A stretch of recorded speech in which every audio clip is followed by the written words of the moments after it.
Assalamualaikum warahmatullahi wabarakatuh. Semangat pagi anak-anak ustazah semuanya. Apa kabar? Semoga anak-anak ustazah hari ini semua dalam keadaan sehat ya.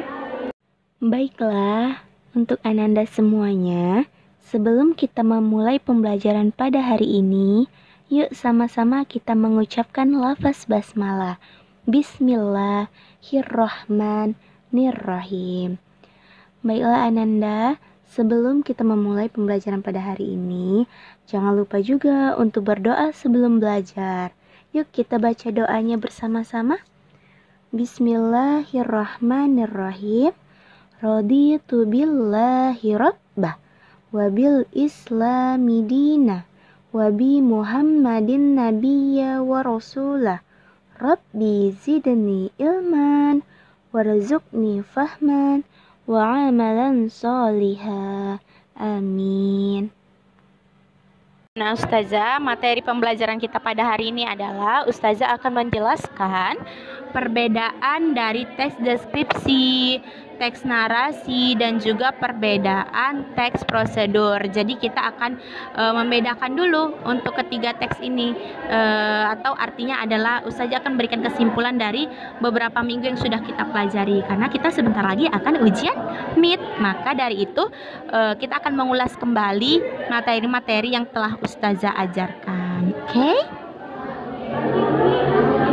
Oke, anak-anak ustazah, kita akan bahas dulu mengenai teks deskripsi. Teks deskripsi itu adalah teks yang memaparkan suatu objek ataupun hal ataupun keadaan sehingga pembaca atau pendengar seolah-olah melihat, mendengar atau merasakan objek yang telah kita paparkan. Nah, itu adalah teks deskripsi. Jadi intinya teks deskripsi itu memaparkan ataupun menggambarkan ya. Tuh, sampai teks deskripsi harus pahami dulu ya.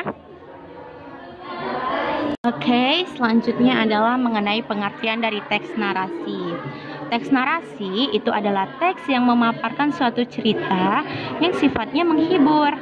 Nah, jadi intinya teks narasi ini adalah sebuah cerita.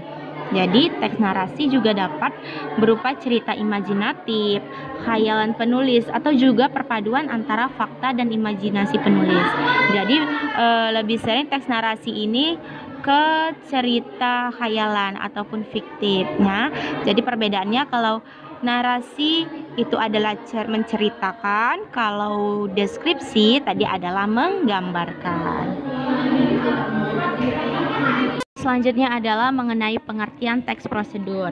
Nah, sudah ustazah jelaskan pada sebelum-sebelumnya. Jadi teks prosedur itu adalah teks yang memberikan petunjuk untuk melakukan, membuat, atau menggunakan sesuatu dengan langkah-langkah yang urut dan benar. Jadi sudah berdasarkan pengertian-pengertian teks ini, sudah nampak jelas perbedaan-perbedaannya ya anak-anak ustazah semuanya. Berdasarkan tujuannya, ini ustazah buat perbedaan, yaitu teks deskripsi, narasi, dan prosedur. Untuk teks deskripsi, berdasarkan tujuannya adalah agar pembaca dan pendengar seolah-olah melihat, merasakan objek yang dideskripsikan. Jadi tujuan dari teks deskripsi adalah ketika kita membuat teks deskripsi, kita kan memaparkan atau menggambarkan suatu objek. Maka orang yang membaca atau orang yang mendengar itu kita harap dapat merasakan atau melihat juga apa yang kita deskripsikan. Nah, itulah tujuan dari teks deskripsi. Lalu tujuan dari teks narasi adalah untuk menghibur pembaca. Jadi cerita-cerita yang kita buat atau dalam teks narasi itu bertujuan untuk menghibur pembaca. Nah, yang terakhir adalah teks prosedur. Bedanya adalah tujuan dari teks prosedur ini memberikan petunjuk tentang suatu hal. Nah, contohnya seperti membuat Indomie, atau memasak mie instan, atau memasak air, atau seperti contoh-contoh yang sudah ustazah jelaskan sebelumnya. Paham ya untuk perbedaan ketiga teks ini berdasarkan tujuannya? Baiklah, itu saja rangkuman hari ini yang dapat ustazah sampaikan. Mudah-mudahan mengenai perbedaan pengertian dan tujuannya, anak-anak ustazah dapat memahami dan dapat menjawab pada soal-soal ujian nantinya ya. Semangat terus belajarnya. Sekian, assalamualaikum warahmatullahi wabarakatuh.